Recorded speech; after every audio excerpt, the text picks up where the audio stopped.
What's going on, guys? Welcome back to the channel. If you're new, I'm Jeff. This is BC Motorsports. I know a lot of you have been wondering where I've been. You've been waiting for updated videos of the 69 C10 build. I haven't been slacking. Steven and I have been putting in tons of hours on the body work.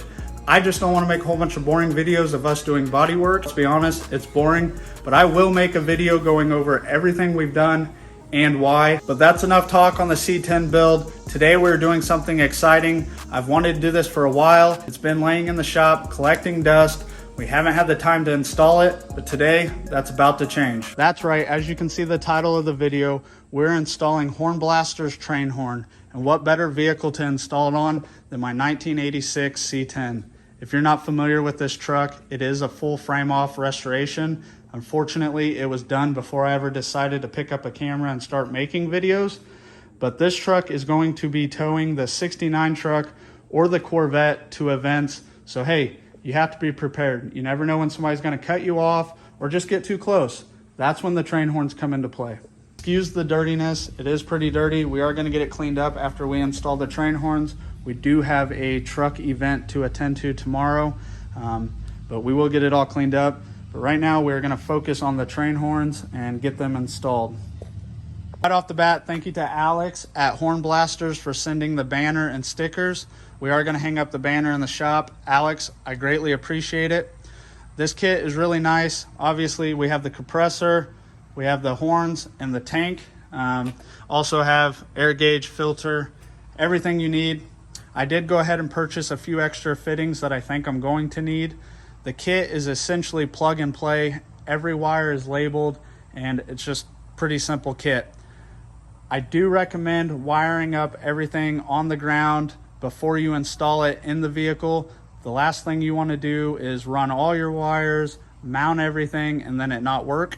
So we're going to wire up everything as if we were going to do it on the truck, and then we'll test it out, make sure it works, and then install it in the truck. Let's get after it.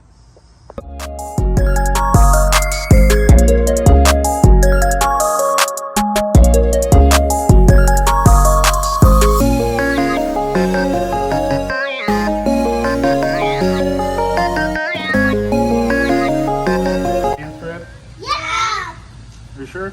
Yeah. Yeah.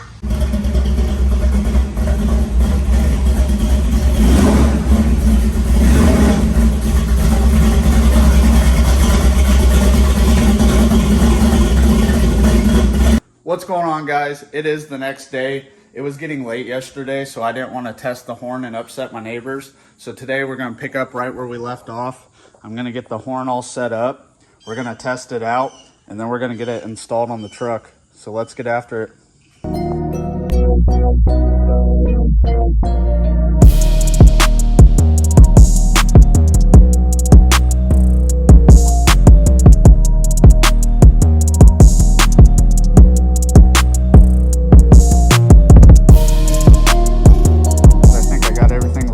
To test it.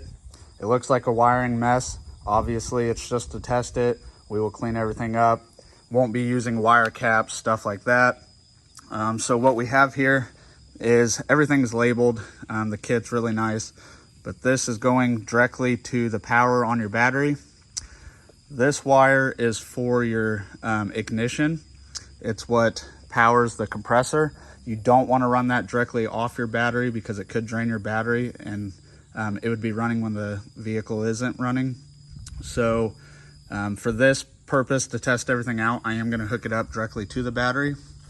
So then you have your power to your compressor, the ground, which I tied all the grounds together so I didn't have them all run into the battery. But you have a ground there for the compressor, ground here, and a ground on your horn. I also, on the horn here, have my switch. So my switch the wire will feed in to my switch, and then my switch will go to a fuse in the vehicle.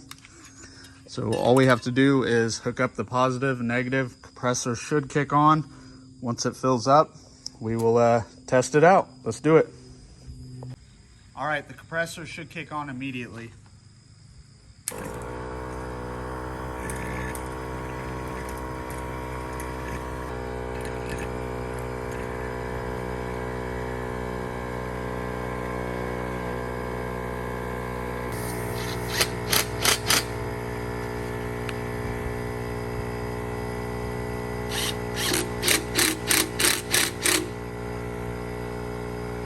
Compressor is building pressure. All right, so the compressor is running. It's filling the tank full. As soon as the compressor kicks off, we'll test it out.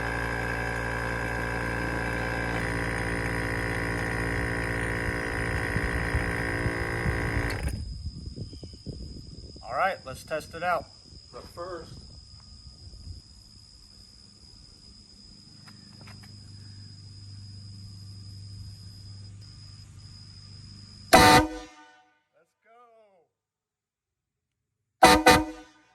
all right, so I got the truck jacked up. We're ready to install everything.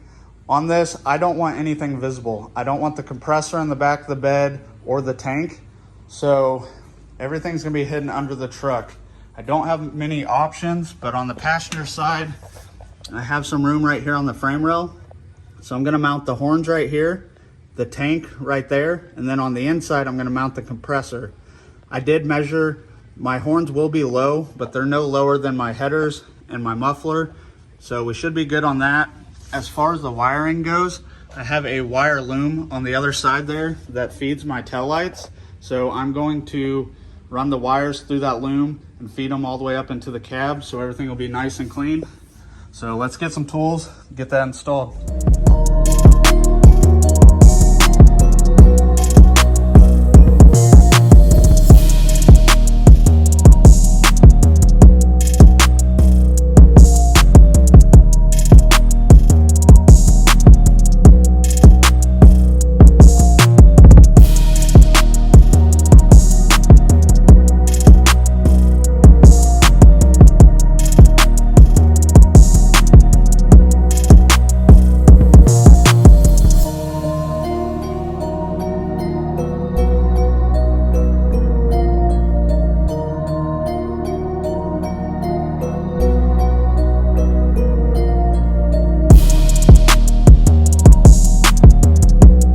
I got everything down under the truck. Let's go take a look. So I got my horn right there. My tank's right there.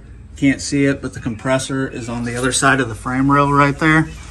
Everything is ran nicely. Like I said earlier, all my wires have quick release on them, so I can take off the horn if I need to, the tank or the compressor. All my grounds are tied right there. The only thing I'll do later is probably put some hose clamps on the frame rail instead of the zip ties to hold the line in, and I might change this fitting to a 90 just in case. I don't want it to get kinked right there. But other than that, it's done. All the wires are ran back to the cab. I have my remote wire, my switch wire, and then I have my hot ran to the battery. So now we just have to tie all that in and we'll be good to go. Now inside the cab, we have our switch to do, which we'll get to that in a minute. I have my two wires that I ran from the tank in the back. So this is my power wire coming from my horn to energize the switch. This is the remote wire that needs to be wired into a fuse that only has power when the ignition is on. Reason why you don't want to run this directly to a constant power is if your tank is leaking or losing air, that compressor is going to keep kicking on. So you only want the compressor to come on when your ignition is engaged, or else you could drain your battery. I got these little fuse connectors right here. So what I'm going to do in the fuse box is I'm going to check these, and I don't know if you can see it. I'm going to find ones. I'm going to find the ones that aren't powered right now, which, like that one right there, no power. So I'm going to turn my key on.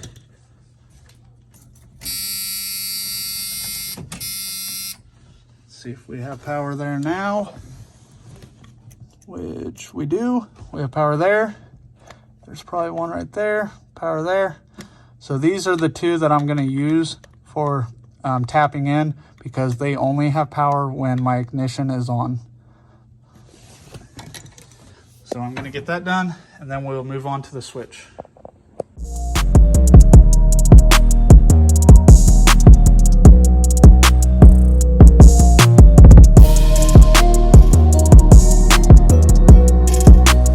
now for our button, even though I kept calling this a switch, we're gonna find the placement for it.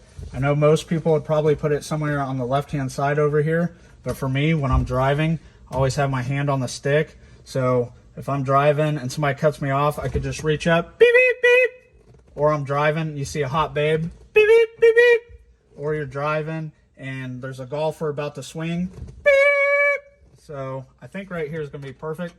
I'm going to take this panel off, use a unibit, drill out a hole, and we're gonna place it about right there. So let's get after it.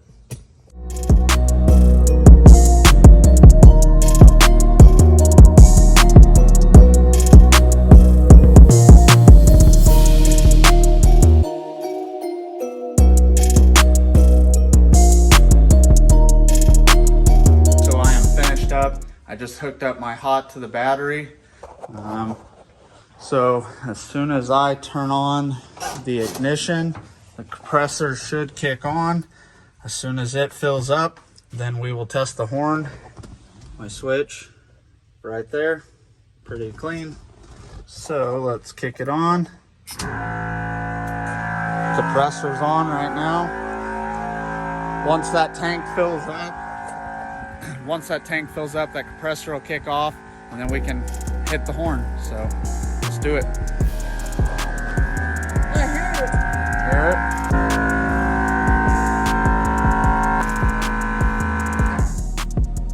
All right, guys, so the compressor just kicked off. I'm gonna back the truck out of the shop and then we'll hit the horn.